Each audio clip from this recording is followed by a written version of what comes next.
मंत्रालय और मंत्री जब तक ईमानदार नहीं होगा तब तक आप पदाधिकारियों के भ्रष्टाचार को दूर नहीं कर सकते। मंत्रालय और मंत्री जब तक ईमानदार नहीं होंगे तब तक आप अधिकारियों के भ्रष्टाचार को दूर नहीं कर सकते हैं। ये कहना है बिहार सरकार के मंत्री दिलीप कुमार जायसवाल का। नमस्कार, न्यूज फॉर नेशन देख रहे हैं आप और मैं हूं आपके साथ साक्षी झा।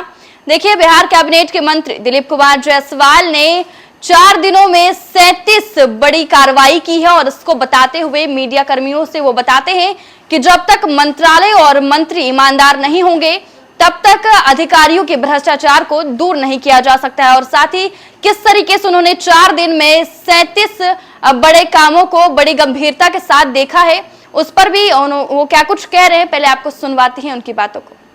इन पर कोई न कोई आरोप है, उनकी सूचना मैंने प्राप्त किया और ऐसे करीब 56-57 अंचल अधिकारी पूरे बिहार में थे जो कि विभिन्न भ्रष्टाचार में उन पर आरोप था या पकड़े गए थे। मैंने पहला दिन फैसला लिया और उन लोगों को कड़ी से कड़ी सजा देने का काम किया। पहला दिन ही सजा दे दिया, क्योंकि उनकी सारी फॉर्मेलिटीज पूरी होकर वो सजा से बच रहे थे। मंत्रालय और मंत्री जब तक ईमानदार नहीं होगा तब तक आप पदाधिकारियों के भ्रष्टाचार को दूर नहीं कर सकते। और मैंने पहला दिन कहा अपने पदाधिकारियों को कि जो मंत्री आपके विभाग में आए हैं वो भ्रष्टाचार से दूर रह करके इस विभाग को चलाना चाहते हैं। विभाग के पदाधिकारी ने भी इस बात की सराहना की और उसी दिन से कार्रवाई शुरू हो गया। और अभी तक में हमने करीब 37 महत्वपूर्ण कार्रवाई 4 दिन कार्यालय में बैठकर किया। मात्र 4 दिन कार्यालय में बैठा हूं, 37 महत्वपूर्ण कार्रवाई किया, जिसमें एक कार्रवाई ये था कि बरसों से जमे हुए राजस्व कर्मचारी जो ब्लॉक में कभी इस ब्लॉक से उस ब्लॉक में गए, कभी उस पंचायत से उसमें आ गए, हमने आदेश किया कि 30 जून के अंदर सभी जिला पदाधिकारी सभी ऐसे राजस्व कर्मचारी का वहां से स्थानांतरण करके सुदूर गांव में भेज दीजिए। पंचायत में जो लोग बहुत दिन से नगर निकाय और नगर परिषद में जमे हुए हैं, उन लोगों का 2 साल में स्थानांतरण सभी राजस्व कर्मचारी का कर दिया जाए, क्योंकि राजस्व कर्मचारी ही भ्रष्टाचार के ऊपर कहीं न कहीं हावी हुआ करते थे। और सभी डीएम ने ऑर्डर निकाल दिया और सभी राजस्व कर्मचारी का ट्रांसफर हो गया। दूसरा था कि लोगों को नकल लेने के लिए, अपने जमीन के कागजात और वाद विवाद का आदेश लेने के लिए सीओ, एलआरडीसी और एडिशनल कलेक्टर के ऑफिस में चक्कर लगाना पड़ता था। हमने फैसला लिया अब किसी को कहीं पर नकल लेने के लिए ऑफलाइन जाने की जरूरत नहीं। हमने ऐसा पोर्टल रेडी कर लिया है जो 10 दिन में अब डिलीवरी करना शुरू कर देगा। ऑनलाइन आप अप्लाई करेंगे, खाता खिसरा और बाद नंबर देंगे, आपको डिजिटल साइन किया हुआ ऑटोमेटिक कंप्यूटर से किसी साइबर कैफे में आपका कागजात सर्टिफाइड कॉपी आपको मिल जाएगी। तो आप ब्लॉक का चक्कर किसी को भी कोई नकल या सर्टिफाइड कॉपी के लिए लगाने की जरूरत नहीं है। उसका सीधा सर्टिफाइड कॉपी आप ऑनलाइन अप्लाई करके निकाल सकते हैं। ये हमने फैसला लिया। बहुत से लोगों का जमीन का जब रसीद कटता है तो उसमें खाता नंबर नहीं है, खिसरा नंबर नहीं है, रकबा नहीं है, नाम गलत है।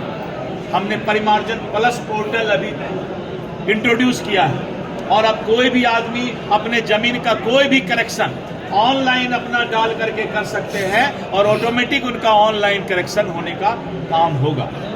और इसके साथ साथ मैं जब 15 साल पहले चुनाव जीत कर गया था तो उस दिन भी विधान परिषद के अंदर यही सवाल वहां के सदस्य पूछ रहे थे कि बिहार में अमीन की कमी है और अमीन की कमी होने के चलते जमीन का नापी नहीं होता था, वाद विवाद बढ़ता था।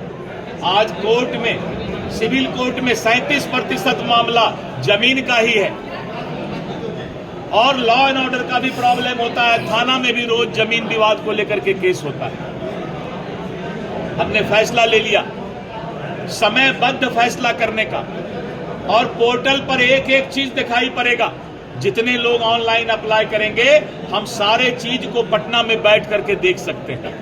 और जो भी सीओ का ऑफिस, जो भी एलआरडीसी का ऑफिस, जो भी एडिशनल कलेक्टर का ऑफिस और जो भी कलेक्टर का ऑफिस और जो भी कमिश्नर का ऑफिस, उस वाद विवाद में अगर आप लेट करेंगे तो उस पदाधिकारी पर भी कार्रवाई होने का काम होगा।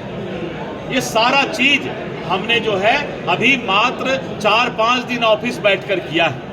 और जब ये 37 फैसला आप देखेंगे कि हमने राजस्व सर्वे मानचित्र को स्कैन करके डोर स्टेप डिलीवरी कराने का काम का आदेश दे दिया है, सभी जमाबंदी पंजी का कंप्यूटरीकरण करने का काम दे दिया है, ऑनलाइन दाखिल खारिज और ऑनलाइन भू लगान, ऑनलाइन भूमि स्वामित्व प्रमाण पत्र, भूमि पर आभार अभिलेखन, ऑनलाइन जमाबंदी में त्रुटि सुधार, भूमि सुधार उपसमाहर्ता और अपर समाहर्ता के न्यायालय को ऑनलाइन किया जाना।